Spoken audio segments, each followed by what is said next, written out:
પારડીના સ્મશાન ભૂમિમાંથી જીવદયા ગ્રુપના સભ્યો દ્વારા 5 ફૂટ લાંબા ઝેરી કોબરા સાપનું રેસ્ક્યુ કરાયું। વલસાડના પારડી તાલુકામાં જીવદયા ગ્રુપના સભ્યોને સંજયભાઈ બારિયા નામના વ્યક્તિએ કોલ આપ્યો કે પારડીના સ્મશાન ભૂમિમાં એક મોટો સાપ આવી પહોંચ્યો છે। કોલ મળતા જીવદયા ગ્રુપના સભ્યો યાસીન મુલતાની અને ઋષિ ઠાકુર તાત્કાલિક ઘટના સ્થળે સ્મશાન ભૂમિ પર પહોંચી ગયા હતા અને ત્યાં જઈ જોતા એક કોબરા જાતિનો 5 ફૂટ લાંબો ન્યુરોટોક્સિક ઝેર ધરાવતો સાપ નજરે પડ્યો હતો। હાલમાં સ્થિતિમાં જંગલ વિસ્તારનો નાશ થઈ રહ્યો છે, ત્યારે સરીસૃપ અન્ય પ્રાણીઓ ખોરાકની શોધમાં માનવ વસ્તીમાં આવી પહોંચતા હોય છે તેવું જીવદયા ગ્રુપના સભ્યોએ જણાવ્યું હતું।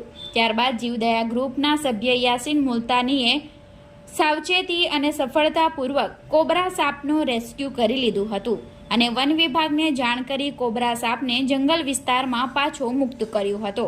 તેઓએ જણાવ્યું કે તમારા નિવાસસ્થાન અથવા આસપાસ કોઈ પણ વિસ્તારમાં આ પ્રકારના સાપ નજરે પડે તો તેમને તાત્કાલિક ધોરણે સંપર્ક કરવા જણાવ્યું હતું। આજે જે પાર્ટી જીવદયા ગ્રુપમાં ફોન આવેલો સંજયભાઈનો કે અહીંયા સ્મશાન ભૂમિમાં અચાનક એક સાપ આવી ગયેલો। સાપ જોતા મેં કોબરા જાતિનો સાપ હતો, સારી રીતે રેસ્ક્યુ કરી લીધો છે।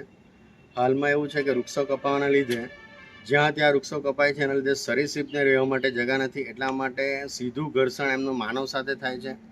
જગા નથી એટલે આ લોકો જે સરીસૃપ જે છે તે ધીમે ધીમે કરીને વસવાટવાળા ઇલાકામાં આવે છે અને માનવ અને સાપ વચ્ચે ઘર્ષણ થાય છે ને ઘણીવાર જોવા મળે છે। તમને ગમે ત્યાં દેખાય તો જીવદયા ગ્રુપનો કોન્ટેક્ટ કરી અને સાપ પકડાઈ લેવા। મારો નંબર છે 9998553882 જીવદયા ગ્રુપ પાર્ટી।